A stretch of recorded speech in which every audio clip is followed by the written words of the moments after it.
নমস্কাৰ প্ৰিয় দৰ্শক অসম ভাৰত আন্তঃৰাষ্ট্ৰীয় খেল জগত বাণিজ্য বিজ্ঞান প্ৰযুক্তিৰ পৰা বিনোদন জগতলৈকে দিনটোৰ সকলো গুৰুত্বপূৰ্ণ খবৰৰ সৈতে আপোনাক ৰাইজৰ বাতৰিলৈ স্বাগতম জনাইছোঁ।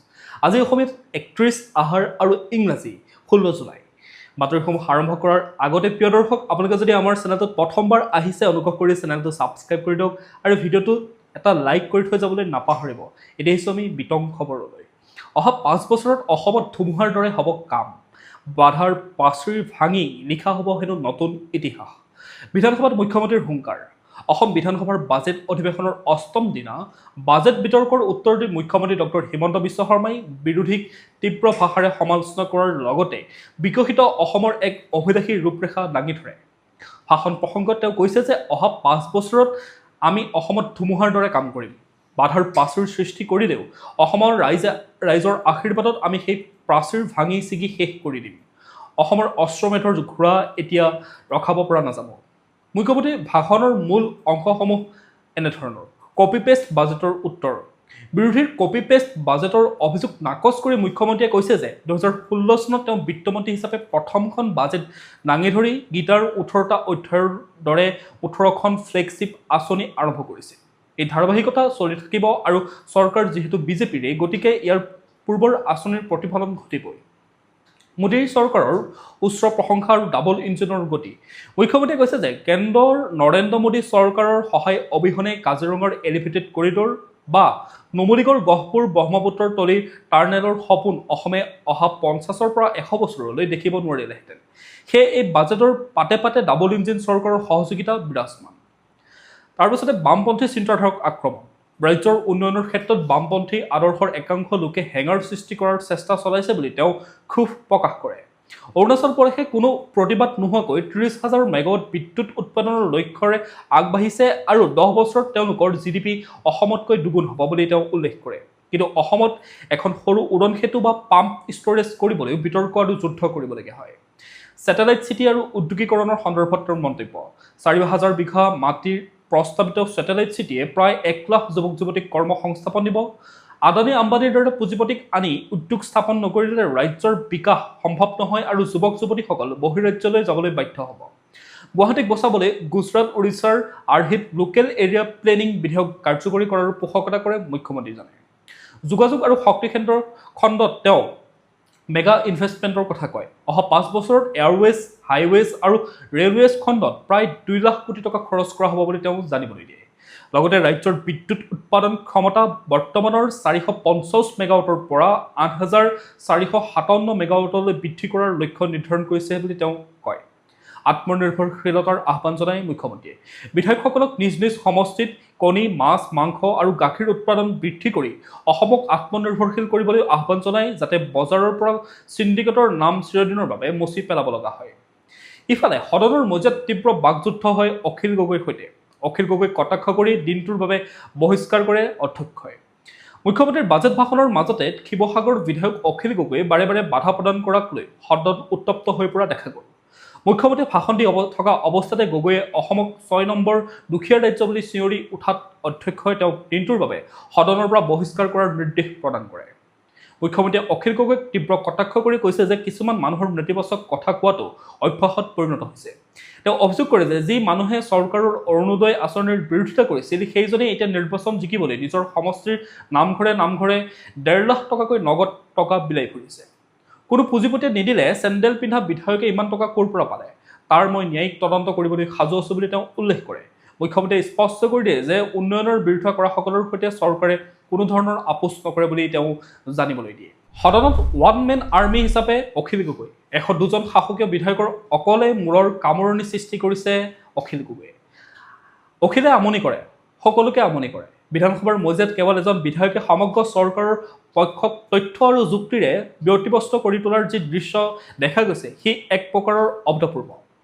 অখিল গগৈৰ সক্ৰিয়তা আৰু সংগ্ৰামৰ যিসমূহ তেওঁ বাজেটত উত্থাপন কৰিছে সেইসমূহ কথা আমি আপোনালোকক জনাইছোঁ। আপুনি অখিল গগৈক সমৰ্থন কৰে বা আপুনি অখিল গগৈৰ বিৰোধিতা কৰে, অখিল গগৈক সকলো কথা সমৰ্থন কৰিবও নোৱাৰি, কিন্তু তেওঁ এই বাজেট অধিৱেশনত বিৰোধী নেতা হিচাপে যি সক্ৰিয়তা দেখাইছে, যি তথ্য সহকাৰে চৰকাৰক জবাবদিহি কৰিছে, চৰকাৰক প্ৰতিটো কথাই তথ্য সহকাৰে তেওঁ যি উপস্থাপন কৰিছে সেইটো সঁচাকৈ প্ৰশংসনীয়। আপুনি বিৰোধী হ'লেও বা আপুনি তেওঁক সমৰ্থন কৰি দিওঁ, এই কথাটো কিন্তু সকলো ৰাইজে, অসমৰ সকলো ৰাইজে বিধানসভাত যি অধিৱেশন হৈছে সেই অধিৱেশনৰ চাই পেলাই সকলোৱে অনুভৱ কৰিছে। তথ্যভিত্তিক প্ৰস্তুতি আৰু প্ৰত্যাহ্বান কেৱল চিঞৰ বাখৰ কৰাই নাই, অখিল গগৈ সদনলৈ যোৱাৰ পূৰ্বে গভীৰ অধ্যয়ন কৰি গৈছে। বাজেট বিতৰ্কৰ সময়ত নীতি আয়োগৰ মাল্টি ডাইমেনশ্যনেল পভাৰ্টি ইণ্ডেক্সৰ তথ্য দাঙি ধৰি অসমৰ শোচনীয় স্থানৰ কথা স্পষ্টকৈ সোঁৱৰাই দি মুখ্যমন্ত্ৰীক প্ৰত্যাহ্বান জনাইছে। ইফালে সাহসী বিৰোধীৰ ভূমিকা, চৰকাৰৰ নীতিকে চৰম সত্য বুলি মানি লোৱা হয় হুজুৰ বিধায়কৰ ভিৰৰ মাজত অখিল গগৈ এতিয়া এক ব্যতিক্ৰমী ৰূপ দেখা দিছে।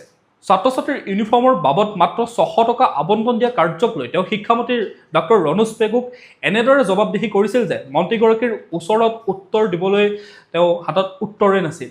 প্ৰতিবাদৰ অভিনৱ কৌশল, ৰাইজৰ কণ্ঠস্বৰ হৈ ধাৰাবাহিকতা ৰক্ষা কৰিবলৈ তেওঁ কেতিয়াবা যদি ঠেলাত ব্ৰইলাৰ কণী লৈ গৈছে, কেতিয়াবা বাইক উঠাই লৈ গৈছে, আন কেতিয়াবা কৃষক নেতাৰ গ্ৰেপ্তাৰৰ বিৰুদ্ধে কলা পোছাক পিন্ধি বিধানসভালৈ গৈছে অখিল গগৈ। বহিষ্কাৰকো মূলধনলৈ ৰূপান্তৰ কৰিছে গগৈয়ে। সদনত চৰকাৰক হলঠেকত পেলাই তেওঁ দিনটোৰ বাবে বহিষ্কাৰ হৈছে। শাসক পক্ষই ভাবে যে বহিষ্কাৰেৰে তেওঁ মুখ বন্ধ কৰিব পৰা যাব, কিন্তু অখিল গগৈ এই বহিষ্কাৰকো ৰাজনৈতিক মূলধন কৰি সংবাদ মাধ্যম আৰু ছ'চিয়েল মিডিয়াৰ জৰিয়তে চৰকাৰৰ ফেচবুক নীতিৰ সাধাৰণ জনতাৰ দৰবাৰলৈ লৈ গৈছে। বহুতে অখিল গগৈ আচৰণক নাটকীয় বুলি সমালোচনা কৰিব পাৰে, কিন্তু সাম্প্ৰতিক সময়ত এটা বৃহৎ শক্তিশালী শাসকীয় পক্ষ, যাৰ নেকি 126খন আসনৰ ভিতৰত 102খন আসন শাসকীয় পক্ষৰ হাতত আছে, আৰু তেনেকুৱা এটা পক্ষৰ বিৰুদ্ধে আন বিধায়কসকলে যেতিয়া প্ৰায় নিৰ্বাক হৈ আছে, তেনে সময়ত কেৱল এজন অখিল গগৈৰ গৰ্জনেহে অসমৰ গণতান্ত্ৰিক বিৰোধী পক্ষৰ অস্তিত্ব ৰক্ষা কৰা দেখা গৈছে। 102জন শাসকীয় বিধায়কৰ বিপৰীতে অকলে যুঁজি থকা গগৈয়ে এতিয়া চৰকাৰৰ বাবে আটাইতকৈ ডাঙৰ মূৰৰ কামোৰণি হৈ পৰা দেখা গৈছে। এতিয়া আমি পৰৱৰ্তী খবৰটোলৈ। অসমত সংঘাতী বান, 6 জিলাৰ 37,000 লোক আক্ৰান্ত, শোণিতপুৰত এজনৰ মৃত্যু।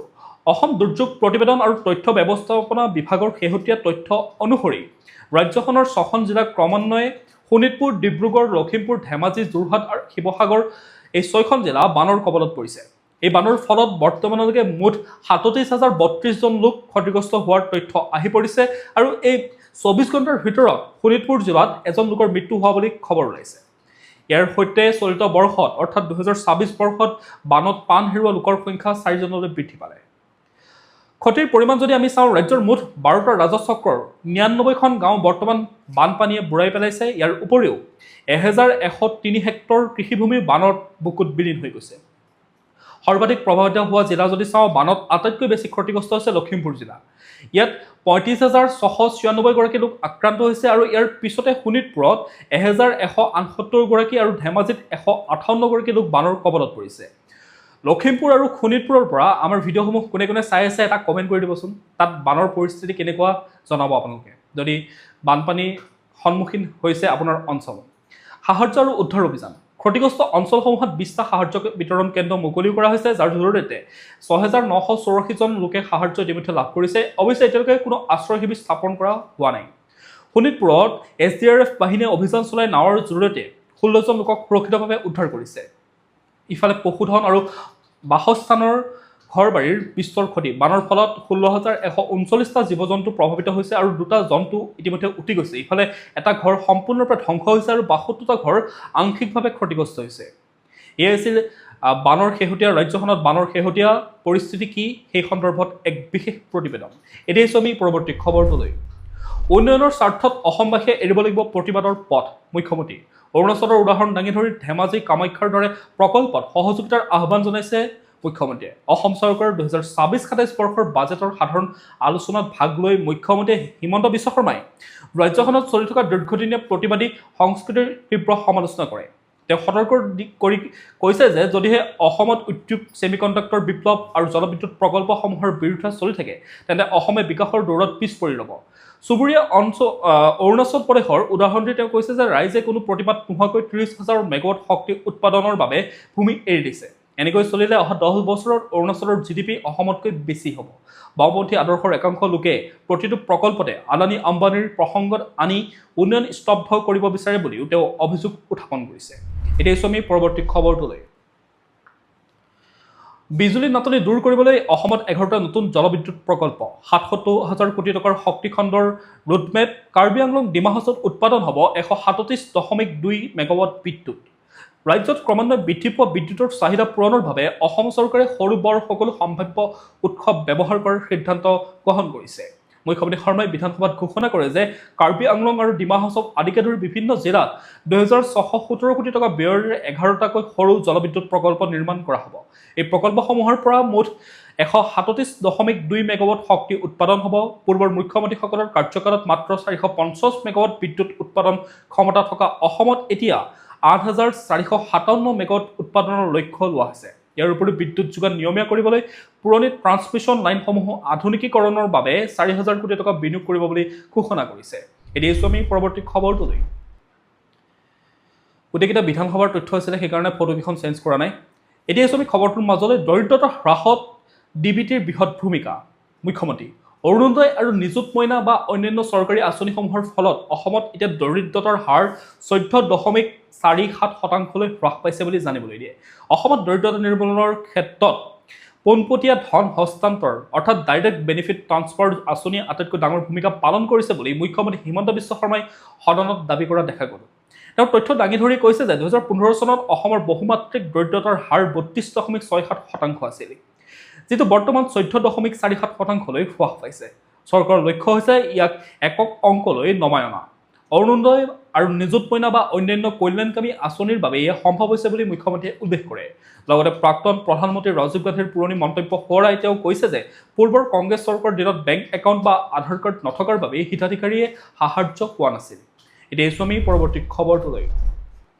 কমনৱেলথ গেমছ ২০২৬লৈ নিৰ্বাচিত অসমৰ ১৬ বছৰীয়া পেৰা চাইক্লিষ্ট লিজা গ্লাছগোত দেশক প্ৰতিনিধিত্ব কৰিব বিশ্বনাথৰ কন্যাই। কনিষ্ঠ এথলীট হিচাপে গঢ়িলে বিশেষ অভিলেখ। অসমৰ ক্ৰীড়া জগতলৈ এক গৌৰৱোজ্জ্বল বাৰ্তা। বিশ্বনাথৰ মাত্ৰ ১৬ বছৰীয়া পেৰা চাইক্লিষ্ট লিজা দাস স্কটলেণ্ডৰ গ্লাছগোত অনুষ্ঠিত হ'বলগীয়া কমনৱেলথ গেমছৰ বাবে ভাৰতীয় দলত নিৰ্বাচিত হৈছে। ইয়াৰ সৈতে লিজা ভাৰতীয় দলটোৰ আটাইতকৈ কনিষ্ঠ খেলুৱৈ হিচাপে পৰিগণিত হয়, কিয়নো মাত্ৰ এখন হাতেৰে চাইকেল চলাই লিজাই ২০২৫ চনৰ নেশ্যনেল পেৰা ৰোড চাইক্লিং আৰু এছিয়ান পেৰা ট্ৰেক চেম্পিয়নশ্বিপত একাধিক স্বৰ্ণ আৰু ৰূপৰ পদক অৰ্জন কৰি ইতিমধ্যে তেওঁ চমক দেখুৱাই থৈছে। বিশ্বনাথৰ জৱাহৰ নৱোদয় বিদ্যালয়ৰ একাদশ শ্ৰেণীৰ এই ছাত্ৰীগৰাকীক বিদ্যালয়ৰ কৰ্তৃপক্ষই উষ্ম আদৰণি জনায়। এই প্ৰতিযোগিতাত লিজাৰ লগতে অসমৰ লাভলীনা বৰগোহাঁই, নয়নমণি শইকীয়া আৰু পুতুল সোণোৱালেও অংশগ্ৰহণ কৰিব। এতিয়া আমি পৰৱৰ্তী খবৰটোলৈ।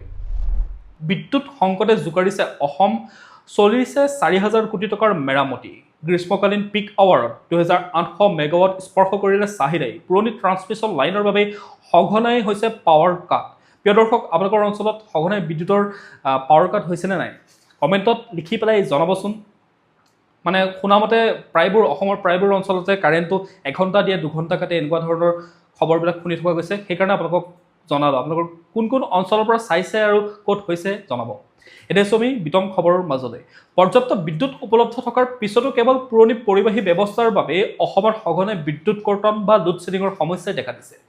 চলিত বতৰত পিক আৱাৰ বিদ্যুতৰ চাহিদা প্ৰায় ২৮০০ মেগাৱাট স্পৰ্শ কৰিছেগৈ। কিন্তু নামনি অসমৰ সংযোগকাৰী প্ৰায় ৩ দশক পুৰণি ১৩২ kV ট্ৰান্সমিশ্যন লাইনসমূহ ক্ষয়প্ৰাপ্ত হোৱাৰ বাবে অত্যাধিক বোজা ল'ব নোৱাৰা হৈছে সেই তাঁৰসমূহে, যাৰ ফলত গ্ৰাম্য আৰু অৰ্ধ চহৰীয়া অঞ্চলত ভল্টেজৰ সমস্যা আৰু হঠাতে পাৱাৰ কাট দেখা গৈছে। চৰকাৰী সূত্ৰই জনোৱা মতে এছিয়ান ইনফ্ৰাষ্ট্ৰাকচাৰ ইনভেষ্টমেণ্ট বেংকৰ আৰ্থিক সহায়ত এই সমগ্ৰ গ্ৰীড ব্যৱস্থাটো শক্তিশালী কৰিবলৈ ইতিমধ্যে ৪,০০০ কোটি টকাৰ কাম চলি আছে, যিটো সম্পূৰ্ণ হ'লে গ্ৰাহকসকলে পুনৰ আগৰ দৰে বিদ্যুৎ লাভ কৰিব। এতিয়া আমি চৰকাৰী কৰ্মচাৰীসকলৰ এটা খবৰ লৈ। মগৰীয়া বানচ বৃদ্ধিৰ বোজা অসমৰ ঋণৰ পাহাৰ। কৰ্মচাৰীৰ ৬০% দিয়ে বৃদ্ধিয়ে চৰকাৰে মাহিলী ভৰিব অতিৰিক্ত ৫০ কোটি। ৰাজ্যৰ মুঠ ঋণ ১.৬২ লাখ কোটি টকা। অসম চৰকাৰৰ কৰ্মচাৰী আৰু পেঞ্চনাৰসকলৰ বাবে মগৰীয়া বানচ ৬০% বৃদ্ধি কৰাৰ ফলত চৰকাৰী কোষাগাৰৰ ওপৰত প্ৰতি মাহে অতিৰিক্ত ৪৯.৮২ কোটি টকা বিত্তীয় বোজা পৰিব। বিত্তমন্ত্ৰী জয়ন্তমল্ল বৰুৱাই বিধানসভাত জনাইছে যে জুন ২০২৬ৰ পৰা কাৰ্যকৰী হোৱা এই বৰ্ধিত বানচ ইতিমধ্যে জুলাই মাহৰ দৰমহাৰ সৈতে আদায় দিয়া হৈছে। ইয়াৰ বিপৰীতে বিৰোধীৰ প্ৰশ্নৰ উত্তৰত বিত্তমন্ত্ৰীগৰাকীয়ে স্বীকাৰ কৰে যে যোৱা এটা দশকত অসমৰ ধাৰ ৪.৫ গুণ বৃদ্ধিহে পাইছে। ২০১৬ চনত ৩১ মাৰ্চত ৩৫,৬৯০ কোটি টকা থকা অসমৰ মুঠ ঋণৰ পৰিমাণ ২০২৫ চনৰ ৩১ মাৰ্চলৈ ১,৬১,৭৬১ কোটি টকালৈ বৃদ্ধি পাইছে। ইয়াৰ ভিতৰত অকল সুতৰ বাবদ চৰকাৰে ২০২৪-২৫ বৰ্ষত ৯,৪67 $65.75 কোটি টকা পৰিশোধ কৰিব লগা আছে চৰকাৰে ঋণ লৈছে বাৰু ঠিকেই আছে কিন্তু ঋণটো যদি সেই ঋণৰ যিখিনি ধন সেই ধনখিনি যদি ইনফ্ৰাষ্ট্ৰাকচাৰ ডেভেলপমেণ্টৰ ক্ষেত্ৰত ব্যৱহাৰ কৰে তেতিয়াহ'লে ঋণ লোৱাত কোনো আপত্তি নাই কিন্তু সেই ঋণ যদি চৰকাৰী আঁচনিসমূহ হিতাধিকাৰীক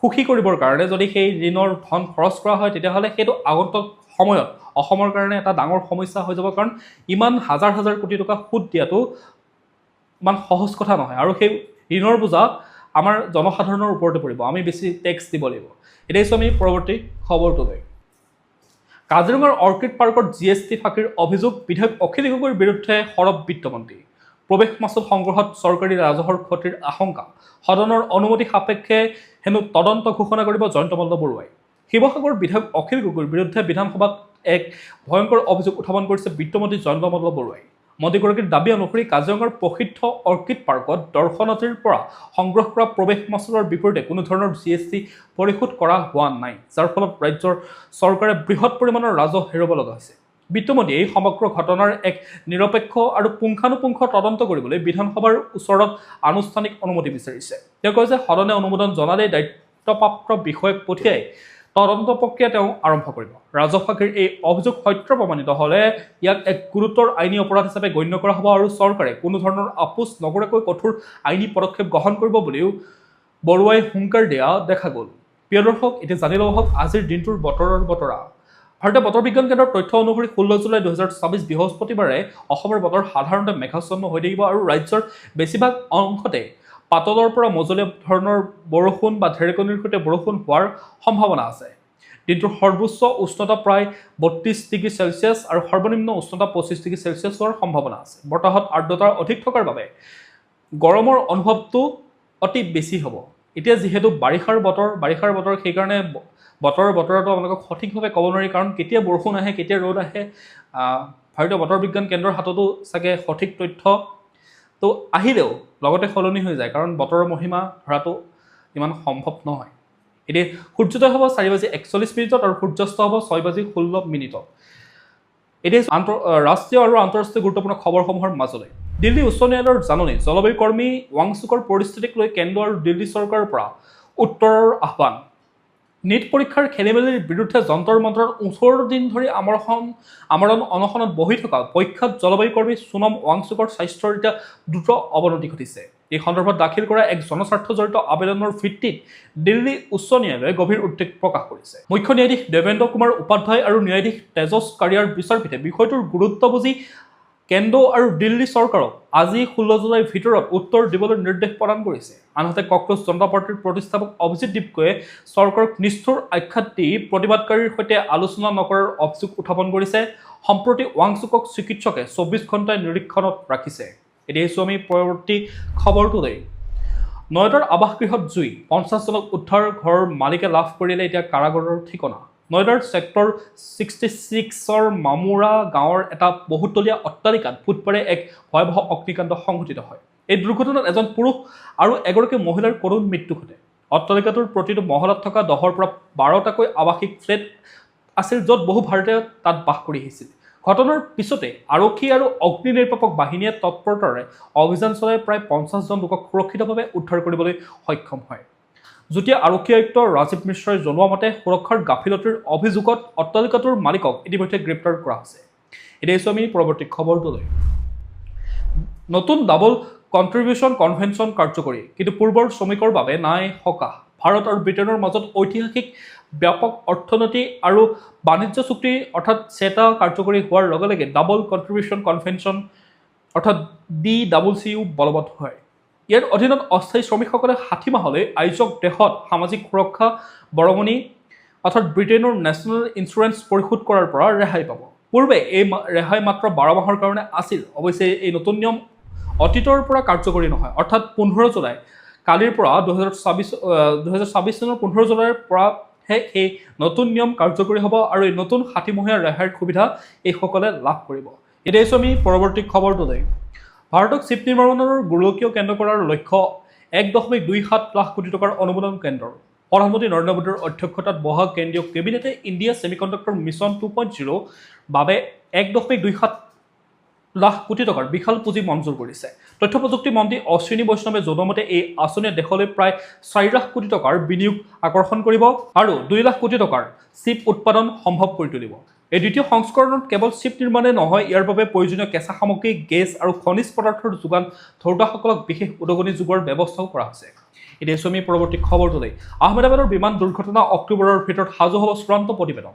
2025 চনৰ 12 জুনত আহমেদাবাদৰ পৰা উৰা মৰাৰ কিছু সময়ৰ পিছতে এয়াৰ ইণ্ডিয়াৰ বোয়িং 787 ড্ৰিমলাইনাৰ বিমানখন দুৰ্ঘটনাত পতিত হৈছিল, য'ত 260গৰাকী যাত্ৰীৰ কৰুণ মৃত্যু ঘটিছিল। এই ভয়াৱহ দুৰ্ঘটনাৰ তদন্তৰ অগ্ৰগতি সম্পৰ্কে এয়াৰক্ৰাফ্ট এক্সিডেণ্ট ইনভেষ্টিগেশ্যন ব্যুৰোৱে উচ্চতম ন্যায়ালয়ৰ কিছু তথ্য অৱগত কৰে। AAIBৰ সঞ্চালক প্ৰধানে জনোৱা মতে ঘটনাৰ জটিলতাৰ বাবে তদন্তত সময় লাগিছে যদিও অহা 6 সপ্তাহৰ ভিতৰত ইয়াৰ কাম সম্পূৰ্ণ হ'ব আৰু অক্টোবৰ মাহৰ ভিতৰত এক চূড়ান্ত খচৰা প্ৰতিবেদন আদালতত দাখিল কৰা হ'ব। এতিয়া আমি পৰৱৰ্তী খবৰটোলৈ। ইডিৰ চমনৰ পিছতে দল সলনি, কামাৰহাটিৰ বিধায়ক এতিয়া ঋতব্ৰত বেনাৰ্জীৰ লগৰীয়া। পশ্চিমবংগত শাসকীয় তৃণমূল কংগ্ৰেছৰ বাবে পুনৰ এক ডাঙৰ আঘাত। মমতা বেনাৰ্জীৰ অতি ঘনিষ্ঠ তথা দলৰ মুখ্য হুইপ কামাৰহাটিৰ বিধায়ক মদন মিত্ৰই তৃণমূল ত্যাগ কৰি বিদ্ৰোহী শিবিৰৰ নেতা ঋতব্ৰত বেনাৰ্জীৰ হাত ধৰে। এতিয়া পৌৰসভা নিযুক্তি কেলেংকাৰীত বলবৎকাৰী সঞ্চালকালয় অৰ্থাৎ ইডিৰে মিত্ৰ আৰু তেওঁৰ পৰিয়ালক চমন জাৰি কৰাৰ ঠিক পিছদিনাই এই ৰাজনৈতিক দল বদলৰ ঘটনা সংঘটিত হৈছে। পুৰণি অনুগত নেতাগৰাকীৰ এই প্ৰস্থানে বংগৰ ৰাজনীতিত এতিয়া তীব্ৰ চাঞ্চল্যৰ সৃষ্টি কৰিছে। সেইকাৰণে অলপমান নিজে চাফ চিকুণ হ'ব লাগে। এতিয়া ইডিৰ ভয়ত দল সলনি কৰিবলৈ বাধ্য হৈ গৈছে। এতিয়া খবৰটোৰ মাজলৈ জনসুৰজ দল ত্যাগ কৰি বিজেপিত যোগ দিলে কেইবাগৰাকীও শীৰ্ষ নেতাই। বিহাৰৰ বাকীপুৰ বিধানসভা উপ নিৰ্বাচনৰ ঠিক প্ৰাক মুহূৰ্তত মুখ্যম আঘাত পালে প্ৰশান্ত কিশোৰৰ জনসুৰজ পাৰ্টীয়ে।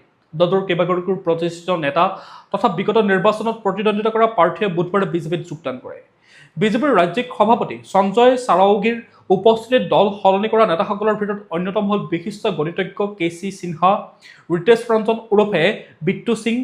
নিৰ্বাচনৰ মুখে মুখে হোৱা এই দল বদলে জনসুৰজ দলৰ ৰাজনৈতিক অংক কঠিন কৰি তুলিছে। এতিয়া আমি পৰৱৰ্তী খবৰটোলৈ।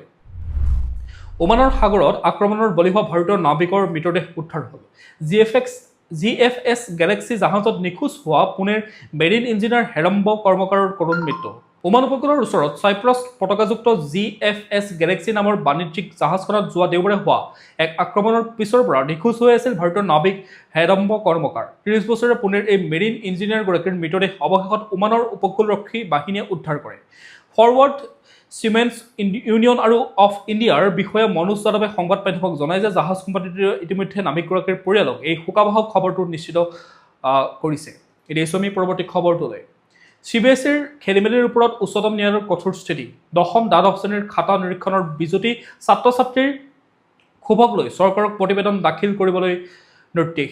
2024 বৰ্ষৰ CBSE দ্বাদশ শ্ৰেণীৰ উত্তৰ বহীসমূহৰ অন স্ক্ৰীণ মাৰ্কিং প্ৰক্ৰিয়াত হোৱা ব্যাপক কাৰিকৰী বিজুতি আৰু খেলিমেলিক লৈ উচ্চতম ন্যায়ালয়ে গভীৰ উদ্বেগ প্ৰকাশ কৰিছে। এই ত্ৰুটিপূৰ্ণ ব্যৱস্থাৰ বাবে শিক্ষাৰ্থীসকলে যি মানসিক হাৰাশাস্তি আৰু ক্ষোভৰ সন্মুখীন হৈছে তাক গুৰুত্ব সহকাৰে ল'বলৈ আদালতে কেন্দ্ৰীয় চৰকাৰক নিৰ্দেশ দিয়ে। অৱসৰপ্ৰাপ্ত IAS বিষয়া S ৰাধা চৌহানৰ নেতৃত্বত গঠিত এজনীয়া তদন্ত কমিটিৰ কাম কাজ কিমান দূৰ আগবাঢ়িছে তাৰ এক বিতং স্থিতি প্ৰতিবেদন দাখিল কৰিবলৈ চৰকাৰক কোৱা হয়। এতিয়া আমি পৰৱৰ্তী খবৰটোলৈ। ৰাছিয়াৰ পৰা তেল ক্ৰয়, ভাৰতৰ ওপৰত 100% শুল্ক জাপি দিয়াৰ বিল আমেৰিকাত। আমেৰিকান চেনেটৰ নতুন বিধেয়ক ৰাছিয়াৰ তেল ক্ৰয় কৰাৰ বাবে 5খন দেশক সামৰি লোৱাৰ প্ৰয়াস আমেৰিকাৰ নতুন বিলত। আমেৰিকাৰ যুক্তৰাষ্ট্ৰৰ চেনেটত উত্থাপন হৈছে এক নতুন দ্বিদলীয় বিধেয়ক, য'ত ৰাছিয়াৰ পৰা তেল ক্ৰয় কৰাৰ অপৰাধত ভাৰত আৰু চীনকে ধৰি 5খন দেশৰ ওপৰত 100% আমদানি শুল্ক অৰ্থাৎ টেৰিফ আৰোপ কৰাৰ প্ৰস্তাৱ দিয়া হৈছে। পয়েটৰ ৰিপাব্লিকান চিনেটৰ লিণ্ডছে গ্ৰাহামৰ উদ্যোগত প্ৰস্তুত কৰা এই বিধেয়কখনত অৱশ্যে ইউৰোপৰ 15খন দেশক ৰেহাই দিয়া হৈছে। যুক্তি দৰ্শোৱা হৈছে যে ইউৰোপীয় দেশসমূহে অতি কম পৰিমাণে গেছ ক্ৰয় কৰে আৰু তেওঁলোকে মস্কোৰ ওপৰত থকা নিৰ্ভৰশীলতা হ্ৰাস কৰিবলৈ সক্ৰিয় পদক্ষেপ গ্ৰহণ কৰিছে। ট্ৰাম্পৰ কাৰবাৰ মানে আৰু কাকো শান্তিত থাকিব দিয়া নাই। এতিয়া আমি ব্যৱসায় বাণিজ্য খবৰসমূহৰ মাজলৈ। ভাৰত ব্ৰিটেইনৰ বুজাবুজি, মুকলি হ'ল বাণিজ্যিক বিকাশৰ নতুন দিগন্ত। 2024 বৰ্ষৰ 15 জুলাইৰ পৰা কাৰ্যকৰী হোৱা ভাৰত ব্ৰিটেইন ব্যাপক অৰ্থনৈতিক আৰু বাণিজ্যিক চুক্তি দুয়োখন দেশৰ মাজত এক ঐতিহাসিক অধ্যায়ৰ সূচনা কৰিছে। প্ৰধানমন্ত্ৰী নৰেন্দ্ৰ মোদীয়ে এই চুক্তিক দেশৰ কৃষক, উদ্যমী আৰু অতি ক্ষুদ্ৰ তথা মজলীয়া উদ্যোগসমূহৰ বাবে এক ডাঙৰ উদ্দীপক হিচাপে অভিহিত কৰিছে। এই চুক্তিৰ ফলত ভাৰতত বস্ত্ৰ, চামৰা, মণিমুকুতা আৰু অভিযান্ত্ৰিক সামগ্ৰীৰ দৰে 99% ৰপ্তানি ব্ৰিটেইনত শুল্কমুক্ত প্ৰৱেশৰ সুবিধা লাভ কৰিব, যাৰ ফলত বাংলাদেশী আৰু কম্বোডিয়ান প্ৰতিযোগিতাৰ সন্মুখত ভাৰতীয় বজাৰে বিশেষ সকাহ লাভ কৰিব। ইয়াৰ উপৰি প্ৰযুক্তি, তথ্য প্ৰযুক্তি, স্বাস্থ্যসেৱা আৰু বৃত্তিমূলক সেৱাৰ ক্ষেত্ৰতো সহযোগিতা বৃদ্ধি পাব। একেদিনাই কাৰ্যকৰী হোৱা সামাজিক সুৰক্ষা চুক্তিয়ে ব্ৰিটেইনত কৰ্মৰত ভাৰতীয় পেছাদাৰীসকলৰ সামৰ্থ্য আৰু সুৰক্ষা অধিক শক্তিশালী কৰিব বুলি আশা প্ৰকাশ কৰিছে চৰকাৰে। এতিয়া আমি পৰৱৰ্তী খবৰটোলৈ।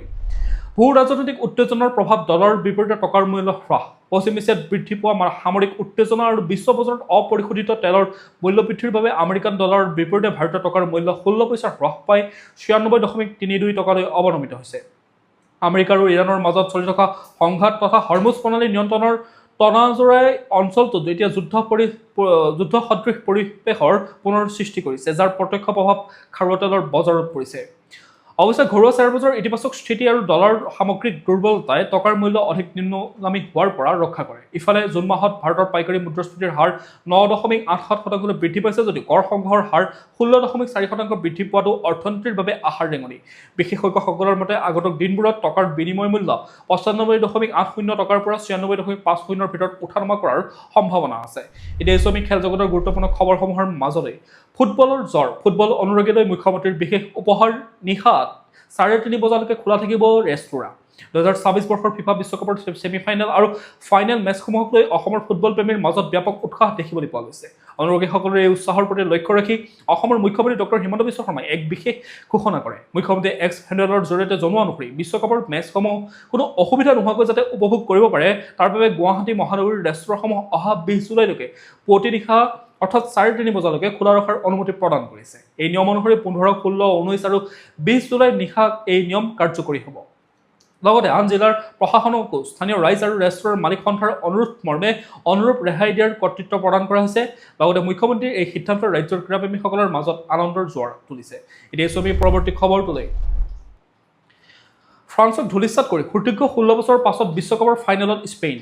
বিশ্বৰ ফুটবল মহাৰণৰ ফিফা বিশ্বকাপ 2026ৰ প্ৰথমখন ছেমিফাইনেলত এক চমকপ্ৰদ ফলাফল দেখিবলৈ পোৱা গৈছে। 2010 চনৰ বিশ্ব চেম্পিয়ন স্পেইনে খিতাপ প্ৰত্যাশী শক্তিশালী ফ্ৰান্সক 2-0 গলৰ ব্যৱধানত পৰাস্ত কৰি 16 বছৰৰ পাছত ফাইনেলত প্ৰৱেশ কৰিছেহি। খেলখনত মাইকেল ওয়াৰজাবালে পেনাল্টিৰ জৰিয়তে প্ৰথমটো গ'ল দিয়াৰ বিপৰীতে পেড্ৰ পৰ'য়ে দ্বিতীয়টো গ'ল দি দলৰ জয় নিশ্চিত কৰে। স্পেইনৰ তৰুণ তাৰকা লামিন ইয়ামালৰ বুদ্ধিদীপ্ত খেলে দলৰ এই বিজয়ত গুৰুত্বপূৰ্ণ ভূমিকা পালন কৰে। এই জয়েৰে স্পেইনে ইটালীক একেৰাহে 37খন মেচত পৰাজিত থকাৰ ঐতিহাসিক অভিলেখ স্পৰ্শ কৰে। আনহাতে অহা দেওবাৰে নিউ জাৰ্চিত অনুষ্ঠিত হ'বলগীয়া ফাইনেলত লা ৰজাই অৰ্থাৎ স্পেইনে আৰ্জেণ্টিনা অথবা ইংলেণ্ডৰ মুখামুখি হ'ব। আনহাতে ফ্ৰান্সে তৃতীয় স্থানত বাবে খেলিব লাগিব।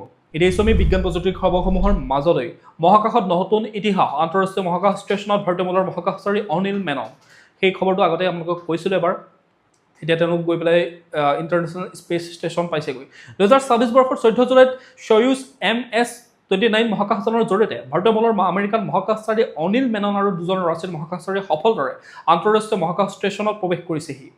আমেৰিকাৰ স্পেচ ফ'ৰ্চৰ কৰ্নেল তথা জৰুৰীকালীন চিকিৎসক 49 বছৰীয়া মেননৰ পিতৃ KP শংকৰন মেনন কেৰালাৰ এজন বাসিন্দা আছিল। প্ৰায় 8 মাহ ধৰি চলিবলগীয়া এই অভিযানত মেননে মহাকাশত ক্ৰিটিনিয়াম ক্ৰিষ্টেল উৎপাদন, গভীৰ মহাকাশ অভিযানৰ বাবে উন্নত প্ৰযুক্তিৰ পৰীক্ষণ আৰু কৃত্ৰিম বুদ্ধিমত্তাৰ সহায়ত আল্ট্ৰাছাউণ্ডৰ আদিৰ দৰে গুৰুত্বপূৰ্ণ গৱেষণা চলাব তেওঁ। বিশেষভাৱে মন কৰিবলগীয়া কথাটো হ'ল যে এই মহাকাশযানখনে ভাৰত আৰু ৰাছিয়াৰ মহাকাশ সহযোগিতাৰ প্ৰতীক হিচাপে ভাৰতীয় স্কুলীয়া ছাত্ৰ-ছাত্ৰীয়ে অংকন কৰা কিছুমান বিশেষ চিত্ৰও মহাকাশলৈ কঢ়িয়াই লৈ গৈছে, যি কেৰালাৰ লগতে সমগ্ৰ ভাৰতবৰ্ষকে গৌৰৱান্বিত কৰি তুলিছে। এতিয়া আমি পৰৱৰ্তী খবৰটোলৈ। চীনৰ গ্ৰেট গ্ৰীণ ৱাল মৰুভূমি প্ৰসাৰণ ৰোধত এক অভূতপূৰ্ব সফলতা লাভ কৰিছে চীনে। বিগত আধা শতিকা ধৰি চলোৱা নিৰন্তৰ প্ৰচেষ্টাৰ বাবে চীনে ইয়াৰ উত্তৰাঞ্চলৰ মৰুভূমি প্ৰসাৰণ ৰোধ কৰাত এক বৃহৎ সফলতা অৰ্জন কৰিবলৈ সক্ষম হৈছে। 2068 চনত আৰম্ভ হোৱা 3 নৰ্থ প্ৰটেক্টিভ ফৰেষ্ট প্ৰগ্ৰেম বা গ্ৰীণ গ্ৰেট ৱাল প্ৰকল্পৰ অধীনত ব্যৱহৃত খেৰৰ চেকাৰবোৰ্ড পদ্ধতিৰ জৰিয়তে মৰুভূমিৰ বালিবোৰ সুস্থিৰ কৰি গছপুলি ৰোপণ কৰা হৈছে। বিজ্ঞানীসকলৰ মতে 2000 চনৰ পৰা চীনৰ মৰুভূমি অঞ্চলৰ প্ৰায় 10% এতিয়া মৰুভূমি অঞ্চল চীনত হ্ৰাস পাইছে আৰু বনাঞ্চলৰ পৰিমাণ 5%ৰ পৰা 14%লৈ বৃদ্ধি পাইছে। 3000তকৈ অধিক গ্ৰাম্য শ্ৰমিক আৰু চৰকাৰী পুঁজিৰ সহায়ত 5 লাখ বৰ্গ কিলোমিটাৰ অঞ্চল সেউজীয়ালৈ ৰূপান্তৰিত কৰা হৈছে। ৰাষ্ট্ৰসংঘই চীনৰ এই দীৰ্ঘম্যাদী ৰাজনৈতিক প্ৰতিশ্ৰুতিক প্ৰশংসা কৰিছে যদিও বিজ্ঞানীসকলে সকীয়াই দিছে যে পৰিৱেশৰ এই লাভ ধৰি ৰাখিবলৈ হ'লে আগন্তুক দশকবোৰতো একেধৰণৰ প্ৰচেষ্টা চীনে অব্যাহত ৰাখিব লাগিব। এতিয়া আমি শেষৰটো শিতান বিনোদন জগতলৈ। জীৱননাথৰ যৱনিকা বিশিষ্ট অভিনেত্ৰী পূৰবী শৰ্মাৰ আকস্মিক দেহাৱসান। অসমীয়া চলচ্চিত্ৰ, ভ্ৰাম্যমাণ থিয়েটাৰ আৰু দূৰদৰ্শন জগতৰ জনপ্ৰিয় তথা বিশিষ্ট অভিনেত্ৰী পূৰবী শৰ্মাই 2026 বৰ্ষৰ 14 জুলাইৰ সন্ধিয়া গুৱাহাটীৰ এখন ব্যক্তিগত চিকিৎসালয়ত শেষ নিশ্বাস ত্যাগ কৰে। মৃত্যুৰ সময়ত তেওঁৰ বয়স আছিল 65 বছৰ। বাথৰুমত পৰি হৃদৰোগত আক্ৰান্ত হোৱা অভিনেত্ৰীগৰাকীৰ আকস্মিক বিয়োগৰ খবৰে ৰাজ্যৰ সাংস্কৃতিক মহলত গভীৰ শোকৰ ছাপ পেলায়। বিশিষ্ট অভিনেতা তথা পৰিচালক তপন দাসৰ সহধৰ্মিনী পূৰবী শৰ্মাই 1980 চনৰ পৰা প্ৰথম অসমীয়া ইষ্টমেন কলৰ ছবি আজলি নবুৰ জৰিয়তে ছবি জগতত আত্মপ্ৰকাশ কৰিছিল। পৰৱৰ্তী সময়ত প্ৰথম ৰাগিনী, পিতা পুত্ৰ, বাৰুদ, কন্যাদান আদি বহু সফল ছবিত অনবদ্য অভিনয় কৰি তেওঁ দৰ্শকৰ মন জয় কৰিবলৈ সক্ষম হৈছিল। তেওঁৰ এই অকাল মৃত্যুত মুখ্যমন্ত্ৰী ডক্টৰ হিমন্ত বিশ্ব শৰ্মাৰ লগতে অসমৰ বিভিন্ন দল, সংগঠন লগতে ৰাজনৈতিক বা সামাজিক সংগঠনসমূহে গভীৰ শোক প্ৰকাশ কৰাৰ লগতে শোকসন্তপ্ত পৰিয়াললৈ গভীৰ সমবেদনা জ্ঞাপন কৰে। প্ৰিয় দৰ্শক, আজিৰ দিনটোৰ গুৰুত্বপূৰ্ণ খবৰসমূহ আছিল ইমানেই। আপোনালোকৰ যদি এতিয়াও আমাৰ চেনেলটো ছাবস্ক্ৰাইব কৰি ল'বলৈ পাহৰি গৈছে, অনুগ্ৰহ কৰি চেনেলটো ছাবস্ক্ৰাইব কৰি লওক, লগতে নটিফিকেশ্যন বেল আইকনটো প্ৰেছ কৰি ৰাখক যাতে প্ৰতিদিনে এনেধৰণে গুৰুত্বপূৰ্ণ খবৰসমূহৰ আপডেট ডেইলি পাই থাকে। লগতে ভিডিঅ'টো যদি চাই ভাল পালে এটা লাইক কৰিব আৰু কমেণ্টত আপোনাৰ মতামত দিবলৈ নাপাহৰিব। কাইলৈ পুনৰ একে সময়তে লগ পোৱাৰ প্ৰতিশ্ৰুতিৰে আপোনাক বহুত বহুত ধন্যবাদ জ্ঞাপন কৰিছোঁ।